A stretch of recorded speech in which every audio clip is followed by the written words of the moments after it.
자, 16장부터 19장입니다.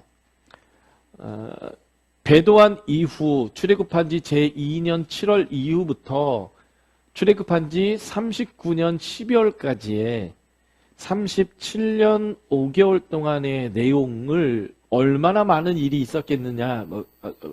근데 실제로는 요 내용만 기록해 놨다. 전략적 선택이겠죠. 예. 근데 이 내용이 바로 권위를 다루는 내용이다라고 보시면 되겠고요. 예.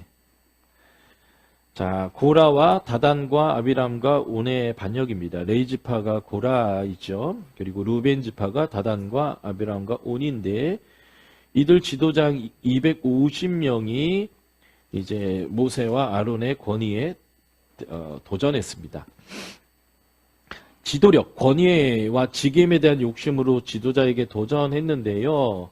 모세에게 도전한 내용은 이거죠. 16장 2절 모세를 거슬렀다. 원어로 보면 모세 앞에 일어났다. 3절 모세와 아론을 거슬렀다. 반대하였다. 두 사람을 대적하려 했다. 이런 내용이고요. 구체적인 도전의 내용은 회중이 다 각각 거룩하고 여호와께서 그들 중에 계시거늘 너희가 어찌하여 여호와의 총회 위에 스스로 높이느냐. 그러니까 이제 하나님으로부터 온 권위가 아니라 스스로 높였다. 16장 13절 스스로 왕이 되려 하느냐라고 이제 얘기하는 거예요. 예. 하나님으로부터 온 모세의 지도력과 권위를 인정하지 않는 것, 이게 바로 죄이고요. 모세의 권위가 모세 스스로부터 온 것이어서 정당성이 없다. 그러니까 너의 지금 권력 행사는 과하다라는 거예요. 근데 여러분들이 기억하셔야 돼요. 계속 모세에게 대적하고 돌로 치려는 자들을 위해 중보해서 진노를 멈춘 게 모세임에도 불구하고 그런 모세를 향해서 너 과하다. 너 스스로 권위를 갖고 있다라고 말하고 있다라고 하는 게 그러니까 인간의 권력욕이라는 게 얼마나 어마무시한지를 보여주는 것 같아요. 권력을 갖고 싶으니까 눈이 멀기 시작하니까 진짜 아무것도 안 보이는 거죠. 안 그랬으면 12번도 더 죽었을 것들이 소위 말해서 생명을 수도 없이 구원해 준 지도자를 향해서 너 과하다 이렇게 하고 있는 그런 모양새다라고 보여집니다. 그래서 16장 14절 보면 내가 우리를 젖과 꿀이 흐르는 땅으로 인도하여 드리지 아니하고 밭과 포도원도 우리에게 기업으로 주지 아니하니 내가 이 사람들의 눈을 빼려느냐 우리는 올라가지 아니하겠노라. 가나안 땅에 못 들어가는 이유가 모세 때문이래요. 자기 인식이 너무 안 되죠. 이게 죄인들의 아주 중요한 특징입니다. 자기 인식이 안 돼요. 자신들이 죄의 결과로 못 들어가고 있는 것이 모세가 지도력이 없고 그들을 가나안에 들여보내지 않으려는 의도를 갖고 있기 때문이라고 우겨대면서 권위에 도전하고 있습니다. 또 누구에게 도전하고 있는가? 아론에게 도전하고 있는 거죠. 도전의 내용 16장 10절 너희가 오히려 제사장의 직분을 구하느냐라는 이 말을 보면 이들이 나도 제사장 하겠다 이거죠. 고라 당이. 분명하게 우리가 민수기 3장 4장에서 제사장의 직분과 레인의 직분은 엄연하게 하나님의 경계가 분명하게 있었습니다. 그 경계 안에 머무르는 게 질서이고 그게 하나님에 대한 순종이다라는 거죠. 그리고 결국 이 모세와 아론에게 대드는 것은 누구에게 대드는 거예요? 여호와를 거스르고 멸시한 것입니다. 그러니까 지도자의 권위를 인정하지 못하고 그 질서를 깨는 것은 굉장히 큰 죄다라고 볼 수 있는 거죠. 자, 보십시오. 고라당이 뭐라고 얘기합니까? 분에 지나도다, 분수에 지나도다. 너희가 어째 여호와의 총 앞에 스스로 높이느냐. 분에 지나다고 얘기하는 이들이 모세가 고라당에게 그렇게 얘기하는 자에게 이 고라당이 말하는 것은 잘못된 얘기를 하는 거예요. 그래서 제사장의 직분을 오히려 구하는 그들이 분수에 지난 일을 하는 거예요. 자기한테 맞는 말을 오히려 상대방에게 지금 하는 거죠. 예. 그리고 이스라엘 백성들이 모세에게 하는 네가 분수에 지나도다라는 말은 거짓말이 되는 겁니다. 그래서 결국 고라단, 다단, 아비람, 오는 하나님께 심판을 받게 되고 하나님이 세운 자의 지팡이에는 싹이 나고 열매도 맺힙니다. 전에도 그런 질문 많이 받았어요. 아론의 싹난 지팡이가 법궤 안에 있다고 했는데 들어가기는 하는 거냐? 안 들어갑니다. 지팡이는 사람 키만 거나 좀 더 커요. 이 지팡이 용도 중에 하나는 힘을 딛는 지팡이의 의미도 있지만 양을 해하려고 하는 짐승들을 치는 목적이기 때문에 짧기보단 길수록 유리합니다. 길다고 막 3m까지 길면 오히려 힘들고요. 들고 다니기가. 그래서 자기 키보다 조금 클 거예요. 자기 키만 하기도 하고. 근데 이거는 이게 짐승하고 싸워야 되는 용도이기 때문에 짧으면 좀 서운합니다. 이게 이기기 힘들어서. 그래서 꽤 긴데 법궤의 사이즈는 그렇게 크지 않거든요. 그러니까 대각선으로 넣어도 안 들어갑니다. 그러니까 거기 안에 있다라는 말을 문자적으로 보지 마시고요. 지금 이 언약궤 법궤를 뭐라고 이 얘기에 자꾸 얘기해요? 증거궤라고 알고 있잖아요. 하나님의 뜻을 증거하는 역할을 이 궤가 하고 있는 거여서 그 안에 있다라고 표현하는 거예요. 그러니까 그 문자에 너무 이렇게 매이지 마시고 하나님이 누구에게 권위를 줬는지 하나님은 언약을 지키시는 것에 대한 그 법, 돌판이죠.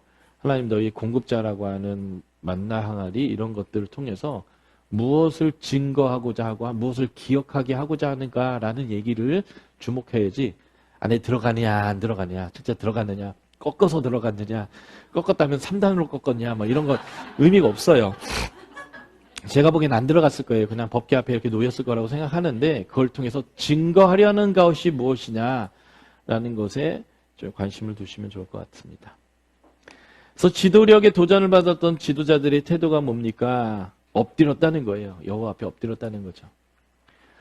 지도자는 백성하고 싸우면 그것 자체로 벌써 진 것입니다. 싸우는 게 아니라 하나님 앞에 엎드리셔야 합니다. 그리고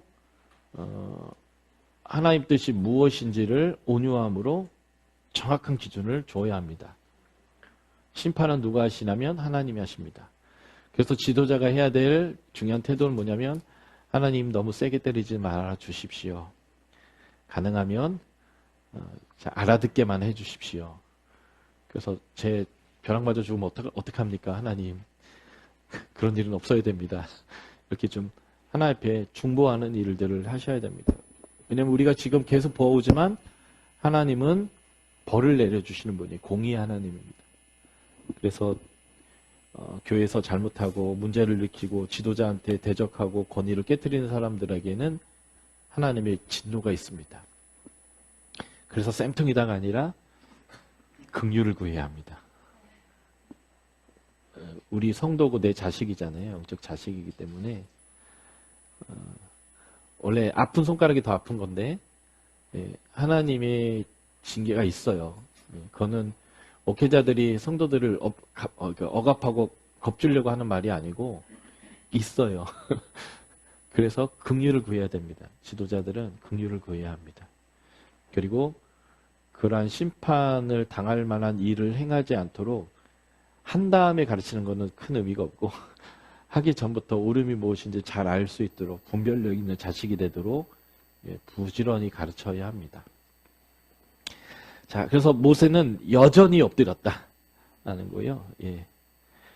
그래서 지도자의 중요한 태도는 문제가 있을 때마다 해결점은 사람과의 씨름 안에 있는 것이 아니라 하나님과의 씨름을 통해서 늘 그 답이 나오고 해결점이 나온다라는 것들을 보셔야 되고 또 이 계속된 연속된 이스라엘 백성의 불순종의 모세의 태도에서 볼 수 있는 것의 핵심은 뭐냐면 결국 내가 하나님이 세우신 권위자라는 것은 누가 세워주시냐면 하나님이 세워주시다라는 거예요. 말도 안 되게 지팡이에서 열매 맺히기까지 하면서라도 하나님이 그것을 인정해 주시기 때문에 하나님으로부터 오는 그 인정과 권위가 주어질 때까지 기다리실 필요가 있습니다. 두 번째 지도력을 발휘했던 모세는 하나님의 진노의 상황에서 자신들을 치려는 백성을 위하여 중보했고요. 그래서 하나님의 심판의 뜻이 돌이켜졌다는 것. 가데스 바네에서도 마찬가지였고 지금도 마찬가지입니다. 미리암 사건에서도 마찬가지였고요. 이런 모습 때문에 모세의 온유함에 대해서 하나님이 칭송하지 않았나라고 보여집니다. 자, 평소에 사역자의 진실한 삶이 사역의 기반이 되는 것을 보여줍니다. 모세가 16장 15절에서 얘기하죠. 모세가 심히 노하여 여호와께 여짜오되 주는 그들의 헌물을 돌아보지 마옵소서. 나는 그들의 나귀 한 마리도 빼앗지 아니하였고 그들 중에 한 사람도 해하지 아니하였나이다 라고요. 이거는 여러분들이 잘 이해하셔야 되는데 분명히 지금 모세가 백성 욕했다 이거죠. 백성한테 욕한 게 아니고요. 하나님한테 자기 마음을 쏟은 겁니다. 서운해 죽겠는데 누구한테 얘기합니까? 사실 이렇게 속상해서 얘기하는데 남편은 당신도 과실이 있네 그러잖아요. 그렇게 하지 말라고. 아내는 나는 틀린 소리는 안 해. 그래서 당신도 잘못했으면 이렇게. 그래서 우리의 그 상한 마음을 그대로 쏟아놨을 때 옳다 그르다보다는 먼저 위로해 주시는 하나님에게 우리가 쏟아내야 되고요. 그래서 욥기에 보면 1장, 2장이 산문으로 되어 있고 3장부터 시로 되어 있거든요. 그리고 욥의 복권이 일어나고 있는 마지막 장의 부분이 산문으로 되어 있는데 산문에서의 욥은 하나님이 모든 걸 가져가면 주신 것도 하나님이고 그러니까 가져가는 것도 하나님이니까 당연하고 맨몸으로 왔으니까 맨몸으로 가야지 하고 이렇게 얘기를 하다가 갑자기 3장부터 태어난 나를 욕하기 시작하고 내가 왜 태어났나 모태에 대해서 죽어야 되는데 하면서 막 완전히 이중인격자 산문과 시의 인격이 완전히 다른 이걸 보여주는데 그게 이중인격을 보여주는 게 아니라 산문은 그의 진정한 태도를 보여주는 건데 그러한 태도를 그가 가질 수 있는 기본은요. 시에서 보여주듯이 하나님 앞에 자기 아픔이 있는 그대로 다 쏟아냈다라고 하는 거예요. 그럴 때 하나님이 해결해 주는데 친구들 다 불러가고 니들이 욥보다 못해 어렵지 않아 하면서 다 해결해 주잖아요. 그러니까 의인의 중요한 태도는 하나님 앞에 자신의 것을 토로하는 것입니다. 하나님 앞에서도 얌전 떨 필요는 없습니다. 안 떨어도 다 알고 있고요. 그래서 하나님께 내 것들을 다 토로하지 않으면 목회자들은 소위 말해서 다 속이 시커멓게 타갖고 다 이렇게 넘어가고 다 죽게 돼 있거든요. 왜냐하면 성도들의 컴플레인이 근거가 있는 컴플레인도 있지만 그렇지 않은 것도 상당히 많기 때문에 그렇습니다. 사람의 관계라는 게 그래요. 그래서 지도자는 늘 욕먹습니다. 우리나라도 대통령님이 되시면 기본적으로 40%는 나를 반대자다 이렇게 깔고 들어가는 거잖아요. 그래서 뭐만 해도 어떻게 보면 잘못한 것처럼 보이지만 어떤 의도에 의해서 했어도 욕을 먹는 거예요. 정권이 아무리 바뀌어도 기본적으로 40%의 반대자를 깔고 이제 가는 거기 때문에 원래 지도자라는 건 힘든 자리이죠. 그럴 때 지도자가 자신의 것을 토로할 수 있는 대나무가 필요한데 우리에게는 가장 확실한 대나무인 하나님이 계십니다. 그래서 하나님께 지금 토로한 거예요. 그래서 하나님이 그게 잘못됐으면 막 혼낼 텐데 내가 얘들 낳습니까? 그러면 막 70 장로 세워주고 막 그러잖아요. 이게 이제 하나님 앞에 적절한 태도를 취한 것이기 때문에 그렇고요. 중요한 것은 모세가 평소에 이러한 하나님 앞에 그 탐욕이 없는 그런 경건한 그런 삶을 살았다라는 게 그의 권위의 하나의 중요한 축이라는 겁니다. 나중에 사무엘서에서도 사무엘이 왕을 요구하니까 막 낙심해 있을 때 하나님이 와서 야, 너 버린 게 아니고 나 버린 거야. 이렇게 위로해 주시거든요. 되게 눈물 나는 얘기인데 사무엘아 너무 낙심하지 마. 너 버린 게 아니고 날 버린 거야. 세워줘라. 왕 세워줘라. 라고 할 때 사무엘이 이제 은퇴 설교를 하는데 그때 유명한 말이 너희를 위하여 기도를 하지 않는 죄, 시지는 죄를 내가 짓지 않겠다 라고 할 때 그 전제가 뭐냐면 내가 너한테 뭔가 뺏은 게 있고 도적질한 거 있으면 얘기해라. 갚겠다. 근데 백성이 뭐라고 얘기해요? 그런 일 없습니다. 그러거든요. 그러니까 지도자의 권위는 직책에서 나오는 게 아니라 하나님이 세우셨다라는 그것과 함께 그 하나님이 세운 사람으로서의 그러한 삶들을 살아나가면서 그 권위를 이제 갖게 되는 것 같아요. 여기서 그러한 지도자의 모습을 잘 보여주고 있고요. 하나님은 어떤 분인가 문제를 해결해 주시는 하나님입니다. 여기서 하나님 앞에, 여호와 앞에라는 단어가 계속 반복돼요. 앞이란 단어는 파님, 얼굴이란 단어고요. 하나님의 얼굴에서 문제가 해결됩니다. 그래서 민수기 6장 마지막에 나와 있는 축복 기도문의 핵심이 뭐예요? 예, 하나님의 얼굴을 보여달라고. 그러면 어떤 일이 벌어져요? 은혜와 평강이 주어지는 거죠. 그게 하나님이 복 주셔서 지키는 내용입니다. 그래서 여호와 앞에서 이 모든 일들이 해결돼요. 무엇이 옳은지 무엇이 그른지요. 그리고 하나님은 하나님이 세우신 지도자를 명확하게 책임져 주십니다. 그래서 이 모세와 아론의 권위가 명확하게 하나님에 의해서 세워지는 거죠. 16절 5절 아침에 여호와께서 자기에게 속한 자가 누구인지 거룩한 자가 누구인지 보이시고 그 사람을 자기에게 가까이 나오게 하시되 곧 그가 택하신 자를 자기에게 가까이 나오게 하시리니 여호와께서 택하신 자는 거룩하게 되리라. 그래서 고라이 당들도 다 향로 들고 하나님께 나왔는데 싹 죽었죠. 예. 그리고 하나님이 권위를 세운 사람이 누구인지를 명확하게 하나님께서 보여주셨습니다. 그래서 선과 악의 기준을 분명하게 세우시는데 이게 하나님이 반드시 벌은 줄 것이다.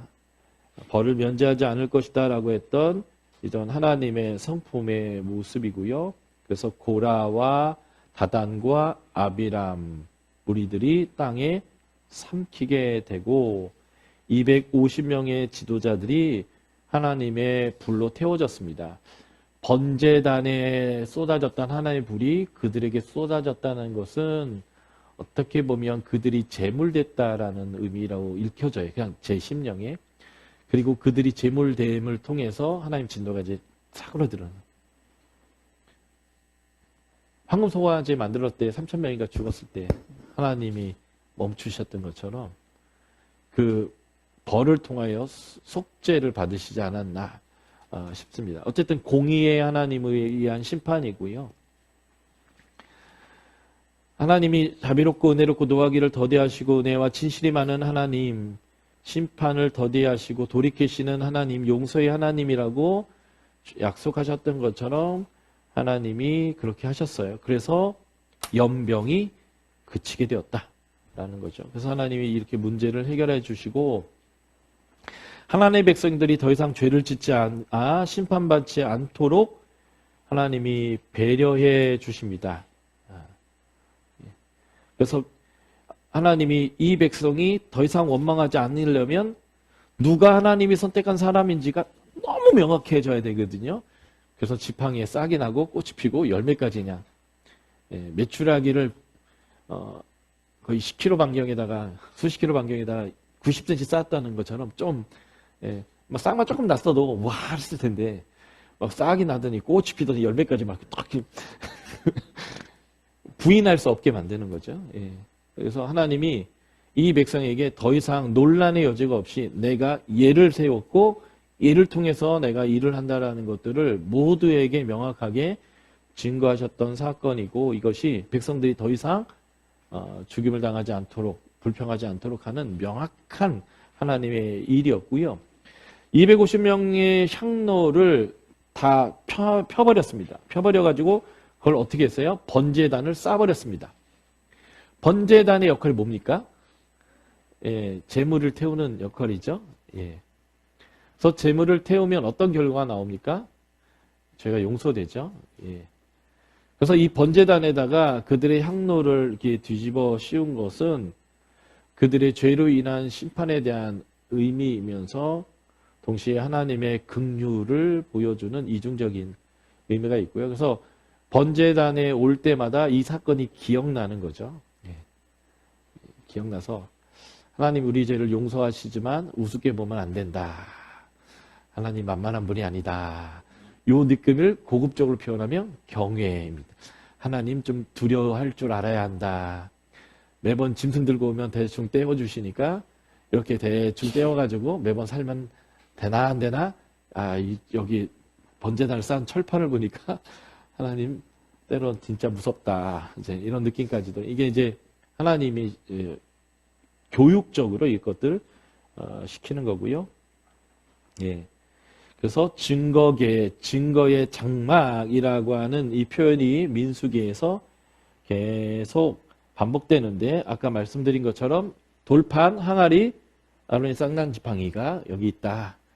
그러나 꼭 안에 들어있어야 들어있는 것이 아니라 증거하고 있다. 기억하라 하신다.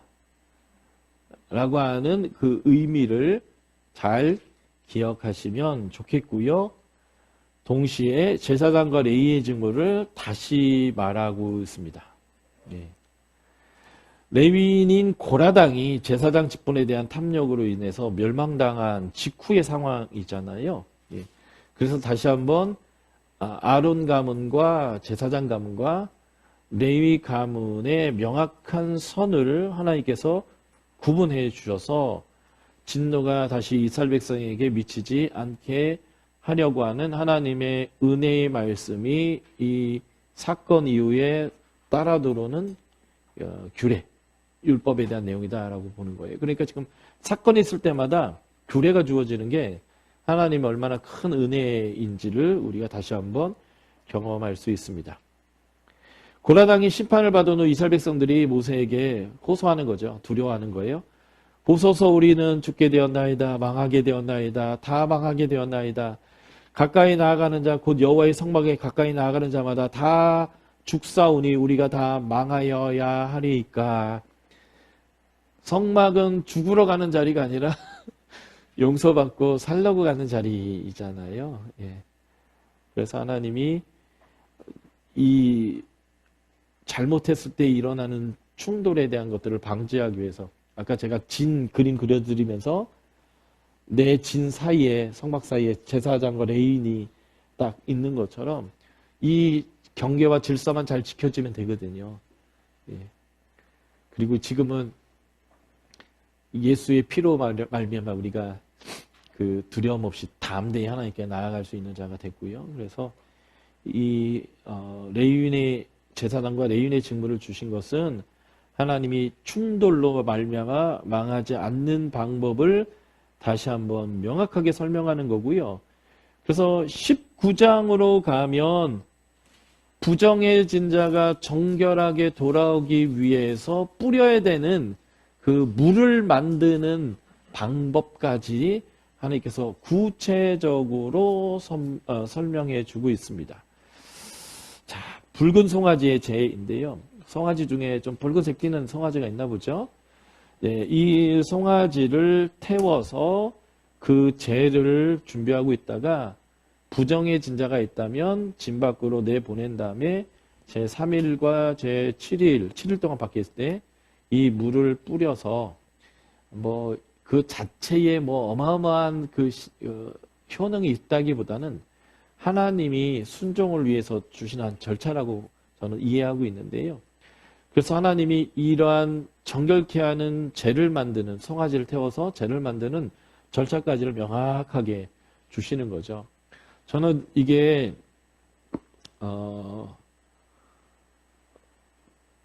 신부들한테 고해성사하는 거랑 좀 비슷하다고 생각하는데요. 성경적으로 보면 고해성사는 사실은 이단적인 게 맞죠. 이단적인 게 맞는데 인간들이 워낙 연약하고 그리고 글자도 모르는 일자무식들, 고대에는 대부분 글을 몰랐다고 봐야 되거든요. 서양 사람들이 저렇게 난리치지만 진짜 무식한 인간들이었거든요. 옛날에. 걔들이 과학기술 발전해서 지금 세상을 대장 노릇하지만 옛날에 문자나 문명은 다 이쪽 동양에 있지 뭐 서양 애들이 무슨 굉장히 무식했거든요. 걔들이. 그래가지고 복음을 전하는데 이게 이해를 못 하는 거죠. 그러니까 이제 소수의 지도자 말고 대부분이 성경을 읽을 줄도 모르고 이해를 못 하니까 그 사람들이 이해할 수 있도록 교육적인 방법이 필요했단 말이죠. 그래서 저희 아내는 저희 애들한테 슬리퍼는 예의 없는 신발 이렇게 규정했어요. 그래가지고 슬리퍼는 이제 집 근처 해변 갈 때와 집 앞에 마당에서 놀 때만 신는 거고, 조금만 멀리 갈 때, 교회 갈 때, 학교 갈 때는 안 신는 거. 그냥 이렇게 어릴 때는 그렇게 딱 규정해 버렸거든요. 예. 요즘은 뭐 다 쪼리 신고 교회도 오고 다 하지만 저희 아내는 그렇게 애들 교육할 때는 딱 규정을 하거든요.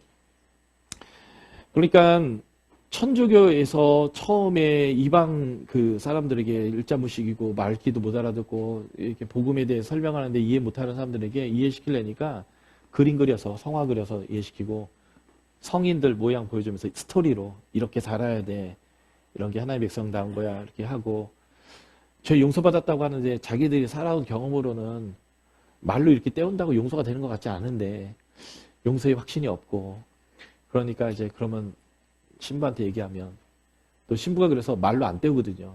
예, 벌을 줘요. 그래서 무릎으로 계단 뭐 100번 올라갔다 오라든지 막 이런 거. 그러면 시원하거든요. 그거 한번 하고 나면 용서받은 것 같고. 그러니까 어떻게 보면 아이들 교육하듯이 배움이 없는 사람들에게 복음의 내용들을 이렇게 해준 건데, 그게 너무 이제 교육적으로 그렇게 틀을 짜놓으면 제가 말씀드렸지만 어느 정도 성장하고 나면 아 이거 아닌 것 같은데 이게 뻔해지거든요.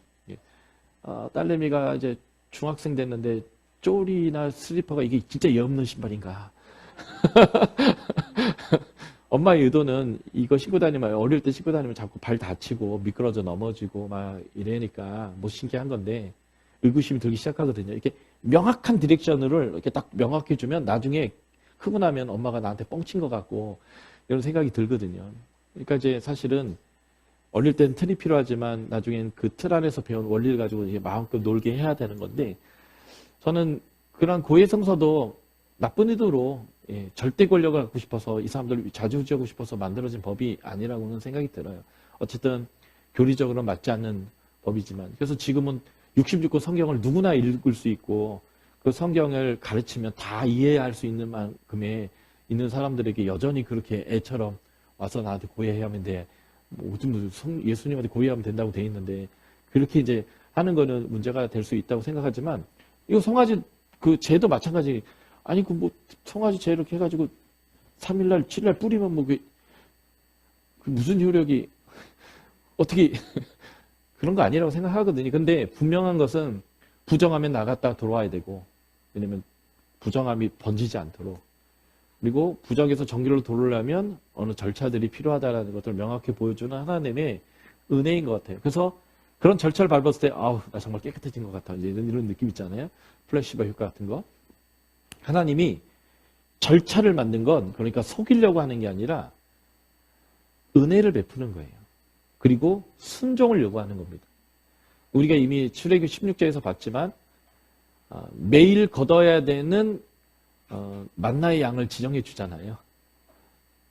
그리고 마지막 6일 날은 안식일 날 일을 할 수 없으니까 2배 걷어라 할 때 그 하나님의 절차를 그대로 따라가는 것은 하나님을 신뢰하고 있다는 것을 보여주는 거여서, 레위기에서 나오는 법부터 해서 많은 수많은 법들은 이 하나님의 계시가 아직 쌓여 있지 않은, 소위 말해서 우리는 66권의 책이 있고 예수님도 벌써 온 시대인데 이들은 아직 이제 모세오경도 완성되지 않은 시점에서 하나님에 대한 기억이 아브라함과 이삭과 야곱의 하나님이고 지금 출애굽한 하나님 정도의 이런 상황에 있는 사람들에게는 이러한 교육적인 어떤 이런 것을 통해서 하나님 앞에 신뢰하고 믿음을 가지고 그 순종하는가의 여부를 이러한 이 다른 민족과 다른 삶의 기준을 가지고 하나님이 제시하고 있는 거죠. 그러니까 술을 달고 있다 해서 그 자체로 이루어질 이유가 없어요. 그죠?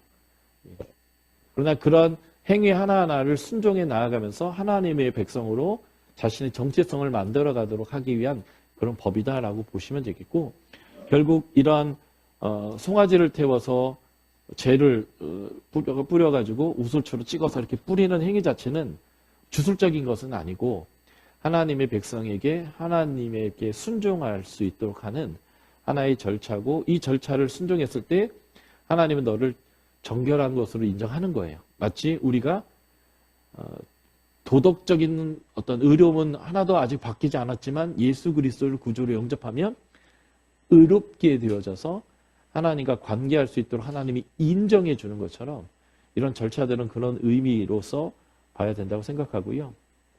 그래서 부정해진 자가 정결케 되어지는 그런 해결 방법들도 자세하게 이제 설명해 주고 있는데, 제가 이걸 대충 넘어가는 이유는 우리가 이제 이 방법을 안 써도 돼요. 예수님 때문에, 정결됐기 때문에. 예, 그래서 뭐 송아지 빨간 거를 골라 사야 되고 장소에서 태워야 되고 막 이렇게 할 필요가 없으니까 그 의미가 뭔지만 우리가 잘 보면 되겠다 싶은 거죠. 자, 이제 20장까지 갔다면 이제는 두 번째 세대에게로 시즌이 넘어간 거예요. 예, 그죠? 1세대가 불순종했지만 하나님은 여전히 언약을 지키려 했고 이 1세대를 보호하시고 함께 하셨다. 은혜를 계속 베풀었다. 계속 까불고 대들고 그랬지만 하나님은 그 약속을 지키시고 계속 하고 있다. 그리고 결국 이제 40년이 지나서 마지막 40년째 해가 시작되는 게 20장입니다. 그래서 20장 1절 첫 달에 이렇게 시작되죠. 이게 40년 1월입니다. 이때 신광야인데 GIN 광야로 이제 오게 된 거고요. 여기서 1세대의 리더 중에 하나인 미리암이 죽게 됩니다. 그리고 3절부터 13절이 모세의 퇴장을 예고하는 무리바 사건이고요. 이 무리바라고 하는 이름이 출애굽 17장에도 동일하게 나온다라는 거죠. 그리고 에돔왕이 이스라엘이 그 땅을 지나가야 하는 것을 거절하는 내용이 나오고, 그래서 21장에 빙글 돌아가다가 원망해서 불뱀에게 물리는 일이 일어나고, 22장부터 29장은 아론이 죽고 엘르야살이 대제사장이 되는 내용인데, 민수기 33장 38절에 보니까 이게 5월 초에 이루어진 사건이다라는 거죠. 자, 무리바 사건만 저희가 살펴보면 될 것 같아요. 물이 없어서 진광야 가데스에서 회중들이 모세와 다투는데, 이거 많이 들어본 대사 아닙니까, 이거? 1세대가 시내산으로 가는 도중에서 쓰던 대사죠. 어찌하여 광야로 인도하여 우리를 짐승을 죽게 하느냐? 어찌하여 애굽에서 나오게 하여 이 나쁜 곳으로 인도하느냐? 파종할 것도 없고 무화과도 없고 포도도 없고 석류도 없고 마실물도 없다. 그 파종할 곳, 기름진 곳, 무화과, 포도, 석류 어정 엄청 났던 곳, 거기 벌써 보여줬는데 지들이 안 들어간다고 해놓고 왜 안 데려가 들어가냐고 또 그렇게 난리를 치고 계속 했는데, 근데 지금 이들이 2세대라는 걸 제가 강조하고 싶은 거예요. 1세대와 뭐가 다른가 싶을 정도로 40년 그렇게 하나님이 애썼는데 말이죠. 그래서 무리바, 거기서 다퉜다라고, 여호와 다퉜기 때문에 무리바라고 얘기하는 거죠. 지도자의 태도는 일관됩니다. 하나님 앞에, 회막문 앞에 엎드려 버립니다. 하나님께 이 문제를 해결하고자 하는 거죠. 그리고 하나님의 성품은 야, 물 줘라 라는 거예요. 그래서 어려움과 문제를 해결해 주시는 하나님입니다. 그래서 하나님이 가서 말하는 곳에서 반석에서 물을 내게 되고요. 하나님의 거룩하심을 나타냈다, 이렇게 이야기가 끝나거든요. 13절에 이 이야기의 마지막 끝부분에 13절, 이스라엘 자손이 여호와와 다투었으므로 이를 무리라 하니라. 지금 다투었다라고 해서 이름 자체가 여호와 다퉜다는 무리바라는 것인데, 거기에 대조적인 말이 그 뒤에 붙어요. 여호와께서 그들 중에 그 거룩함을 나타내셨다. 그렇죠? 하나님과 싸우는데 하나님이 자신의 거룩함을 보여주시는 이 모습인데,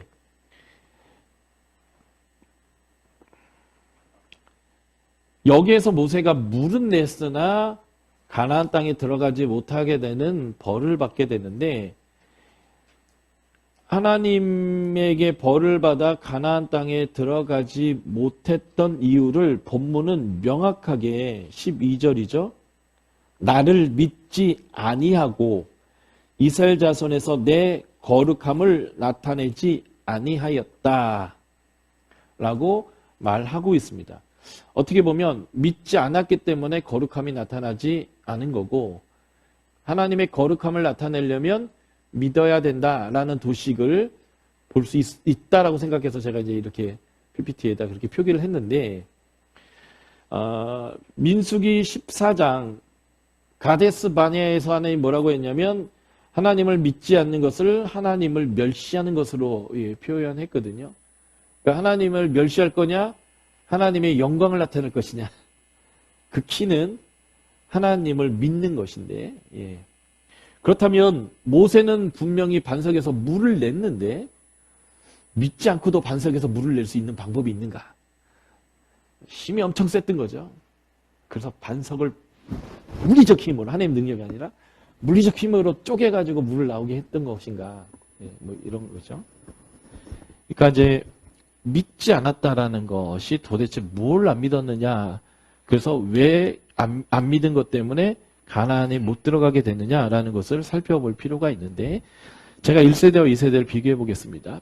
1세대, 2세대, 출애굽기부터 레위기까지가 1세대와 관련된 하나님의 어떤 언약사항이고요. 출애굽기 2세대는 민수기 20장부터 시작되는데 신명기가 하나님과의 언약을 맺는 내용이죠. 하나님이 이들을 재창조해서 하나님 나라를 세우는 일이 벌어지는데 애굽에 70명이 내려갔다가 장정만 60만, 전체적으로 200에서 300만이 된 게 첫 세대라면 이스라엘 백성이 가데스 바네아에서 배도를 했을 때 하나님은 두 번째 세대를 일으켜서 그 하나님의 나라를 이루려고 했다는 측면에서 이 부분도 거의 같죠. 그래서 민수기 22절에서 24장 발락 모압왕이 발람을 통해서 저주하려고 할 때 축복밖에 할 수 없었던 민족, 그거와 같은 내용이 출애굽기 1장에서 파라오가 이스라엘 백성을 그렇게 괴롭히는데 생육하고 번성하고 충만했던 내용 같죠. 하나님의 군대로 훈련되는데 1세대는 기적의 세대예요. 그래서 10가지 재앙, 홍해 사건, 아말렉과의 전투 뭐 이런 것들을 경험하게 되고요. 이게 바로 가나안 땅 정복을 위한 군사적 훈련인데 여호와의 전쟁을 맛본 거고요. 자, 출애굽 2세대는 21장을 중심으로 아랏 왕과 싸움, 아모리아 왕 시온과 바산 옥과의 싸움, 그리고 발람을 중심으로 이스라엘을 해하려고 했던 미디안 족속, 시팀 사건과 관련된 미디안 족속에 대한 심판이 민수기 31장에 나오는데 하나님이 이들을 하나님의 군대로 훈련시킨 것도 동일합니다. 20세 이상의 군대의 숫자를 셌죠. 그래서 1세대보다 2세대가 숫자가 좀 줄었습니다. 레위는 숫자를 세지 않았고요. 그 대신 1개월 이상 된 숫자를 센 것은 동일하고요. 이때마다 아론의 가문에 대한 설명을 계속하는데, 왜냐하면 그만큼 제사장의 역할이 중요하기 때문에 일부러 이 부분을 강조합니다. 시내산에서 1세대는 언약을 맺었고요. 2세대는 모압에서 언약을 맺었는데 이것을 신명기라고 볼 수 있고요. 1세대의 제사장은 아론이고요. 신명기 21장에서 은퇴한 아론 대신 엘르아살이 이제는 2세대의 제사장의 역할을 하게 되고요. 호렙산에서 모세를 부른 것처럼 아바림산에서 여호수아를 하나님이 리더로 세웁니다. 특별히 20장 무리바 사건에서 가나안에 못 들어가겠다라고 하는 것이 실제 27장에서 이제 산에서 바다만 보고 죽게 됐을 때 제가 모세라고 하면 하나님 그래도 한번 밝게는 해주시죠 뭐 이렇게 부탁했을 것 같은데, 모세가 주목했던 것은 땅을 밟는 게 아니라 이 백성이 목자 없는 양같이 되는 것, 자기가 떠남으로 인해서 목자 없는 양같이 되는 것을 걱정했어요. 희한한 인간입니다. 서운하고 원망될 터인데 그의 관심사는 백성이었어요. 그런데 이 목자 없는 양 같아라는 표현이 신약 오병이어의 기적에서 예수님에게, 광야에 있는 예수님에게 몰려오는 백성들을 보고 예수님이 목자 없는 양같이 여기셨어요. 그래서 그들을 먹이시고 가르치는 일이 나오는데, 모세와 같은 선지자로서 모세가 하나님 나라를 세우러 온 것처럼 이 땅 가운데 하나님 나라를 세우신 예수님, 그 예수님을 설명할 때 사용됐던 아주 중요한 단어가 모세가 보였던 태도, 백성을 향하여 불쌍히 여기면서 목자 없는 양같이 여겼다 라고 하는 게 굉장히 중요한 단어가 됩니다. 그래서 이렇게 1세대, 2세대 모두 산에서 지도자를 불렀고요. 백성들이 불순종을 했는데 1세대와 2세대 모두가 불순종했습니다. 특별히 제가 색깔을 칠했죠. 1세대의 르비딤 사건과 2세대의 르비딤 사건, 그리고 2세대가 노뱀 사건, 시딤에서 음행하는 사건. 이 시딤에서 음행하는 사건과 연결시킬 수 있는 사건은 여기 황금 송아지 만드는 사건을 연결시킬 수 있겠어요? 우상숭배이죠. 예.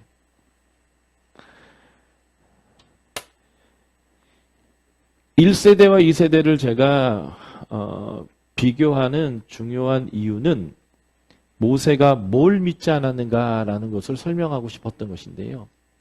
하나님이 반석에서 물을 내는 것을 모세가 의심할 리가 없어요. 40년 내내 하나님 말씀하시면 다 했던 일이기 때문에 사실 주부가 쌀 주고 밥하라고 할 때 밥하는 일만큼 쉬웠을 거예요. 예. 예. 반찬 만들었으면 반찬거리 딱 주면서 반찬 좀 해봐라 할 때 저는 되게 힘들어할 거예요. 그러면 이제 백선생 거 유튜브 찾아가면서 한참을 공부하면서 이걸 내가 해야 되나, 이거 내가 잘할 수 있나, 예, 있잖아요.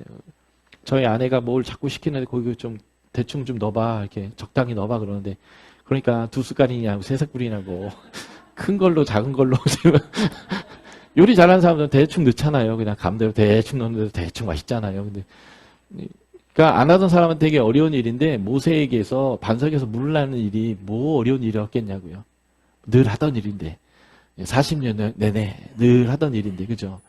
그러니까 그거는 어려운 일이 아니에요. 근데 그에게 믿음이 없었던 내용은 뭐냐면 40년 다 지나고 이제 1세대 몇 명 남지도 않고 이제 하나님이 광야 내내 이 백성을 40년 동안 훈련시켜서 새로운 군대로 이제 거의 만들어가고 있는데 이 새로 만들었던 군대의 꼬라지를 보니까 1세대하고 다른 게 하나도 없는 거예요. 1cm도 성장한 것 같지 않은 거죠. 이게 너무 화가 나는 거예요. 그래서 반석에서 물을 냈지만 그에게는 믿음이 없었는데 제가 추정의 내용이지만 무슨 믿음이 없었냐면 이 백성은 고쳐 쓰는 게 아닙니다. 못 고쳤습니다. 이런 마음이 들었던 것 같아요. 다르게 말하면 하나님은 포기 안 하는데 지도자가 포기를 하는 거예요. 하나님은 포기 안 하는데 하나님의 사람은 포기하는 거예요. 그 대목을 하나님이 너희가 나를 믿지 않았다라고 얘기하고 그래서 내 영광을 나타내지 않았다라고 저는 해석합니다. 비슷한 사건이 나중에 엘리야가 또 당해요. 엘리야가 3년 기근 명하고 비 온다 하고 불 떨어치고 비도 오게 하고 다 했는데 이 백성이 바뀌질 않는 거예요. 그래갖고 이세벨이 죽인다고 하니까 도망가가지고 시내산까지 가서 하나님이 묻죠. 너 여기 왜 있냐? 아니 하나님 여기 오라고 했잖아요. 그래서 40일 동안 여기까지 끌고 오셔가지고 나 여기 왜 있냐고 물어보냐고. 이럴 판인데 엘리야의 대답이 내가 열심히 특심이었는데 나밖에 없습니다. 하나님이 또 똑같이 물어요.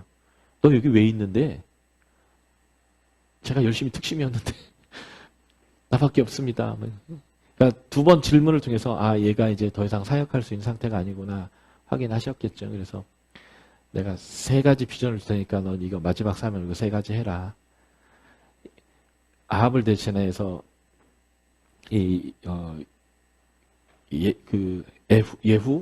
예후에게 기름 부어라.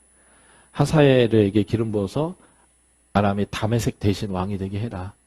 그리고 엘리사에게 기름 부어 너 대신 선지자로 되게 해라. 이렇게 하고 그가 퇴장하게 돼요. 엘리야가 퇴장하게 되는데 엘리야가 퇴장하게 됐던 이유는 하늘에서 불을 내리지 못해서도 아니고 하늘에서 비가 오게 하지 못해서도 아니고 능력을 행하지 않아서가 아니라 포기하는 거예요. 나 죽여주십시오. 내 이전에 선지자보다 내가 나은 게 없습니다. 더 못하겠습니다. 이러니까 하나님이 광야에서 먹이시고 마시게 한 다음에 광야 40일 통과시켰고 호렙산에 데려와서 막 시끄러운 막 폭풍 이런 게 아니라 세미한 음성 가운데 너 여기 왜 있니? 라고 묻는 거예요. 당신이 데려왔잖아요. 라는 답할 수 있는 질문인데 사실은 네가 있을 자리가 여기 아니지 않니? 네가 이렇게 낭망하고 있을 자리가 아니지 않아? 라고 할 때 두 번 엘리야는 나 이제 못해요. 낭망해요. 최선을 다했지만 지금 안 되잖아요. 나밖에 없잖아요. 라고 이제 반복해서 답하니까 이제 퇴장하는 거거든요. 그래서 저는 이 두 사건이 거의 같은 사건이라고 봐요. 그래서 모세와 엘리야가 퇴장했던 가장 중요한 순간은 하나님의 나라를 세우고 회복하는 일에 포기가 없는데 하나님이 세우신 사역자가 포기할 때 그가 퇴장을 합니다. 그런데 여기서 우리가 주목해야 되는 것은 그가 퇴장을 한 게 아웃시킨 것인가 아니면 하나님의 품으로 그의 어깨에 메었던 짐을 다 내리고 품으로 품어주신 건가라고 이 둘 중에 하나를 생각해야 되는 거예요. 아까도 말씀드렸지만 변화산에서 예수님 만난 두 분이 계신데 그게 모세와 엘리야거든요. 그들은 하나님 품에 있는 거예요. 그러니까 쉽게 말하면 야, 이것도 못하고 지금 여태까지 잘해왔는데 이거 못했으니까 안 돼. 이런 개념보다는 애썼다. 충분히 수고했다. 이제 너보다 젊은 놈한테 맡기자. 여호수아도 80다 돼갔지만 너는 120세니까 이 무거운 짐을 내가 내려줄 터이니 이제는 너는 나에게 와서 쉬어라 라고 하는 퇴장이었지. 아웃! 너는 나가! 이거 아니야. 버려진 것이 아니라는 거죠. 그리고 모든 나라 모든 민족을 구원하기 위하여 보이는 땅에 보이는 민족에게 하나님이 임자셔서 하나님 나라를 이루는 장소가 가나안이긴 하나 그게 하나님 나라의 본질이 아니거든요. 하나님의 품 안에 있는 것이 진정 하나님 나라의 본질이기 때문에 어떻게 보면 가나안 땅 거기 한번 밟고 오는 거 큰 의미가 없는 거죠. 하나님이 엘리야도 모세도 그의 수고에 감사하면서 하나님 품에 안아주신 사건이지 토사구팽 쓰다가 그냥 버리는 사건이 아니다라는 것을 우리가 좀 보면 좋을 것 같아요. 어느 부분 제 해석이 들어가 있긴 하나 제 스스로도 꽤 타당성 있지 않나 라고 생각하는데요. 그래서 제가 1세대, 2세대를 지금 비교한 이유는 1세대, 2세대에게 하나님이 동일하게 해주셨는데 이 백성이 다시 1세대의 모습을 그대로 보여주고 있을 때 모세가 아니라 우리 그 누구도 아마 동일한 마음을 품을 것 같아요. 저희 아내가 이번에 지금 몽골 가서 사역하고 있는데 비행기표 다 끊고 내일 출발해야 되는데 전날 저녁에 몽골에서 전화가 왔어요. 오지 마세요. 못할 것 같습니다. 근데 이유는 말을 못해요. 그 대신 올지 안 올지는 결정하십시오. 뭐 오신다고 하면 뭐 다른 방법이 있겠지만 일단 못할 것 같습니다. 이렇게 연락이 온 거예요. 근데 연락이 온 이유가 뭐냐면 선교사의 부부가 낙심한 거예요. 왜 낙심을 했냐면 이제 교회에 큰 체육관 같은 건물을 이렇게 지어가지고 스포츠 센터를 하려고 해서 건물을 굉장히 크고 예쁘게 다 지어놨는데 성도들이 거기에 이제 직원으로 들어가고 뭐 이렇게 하면 이권이 생기잖아요. 그러니까 그 이권 가지고 이제 싸우는 거예요.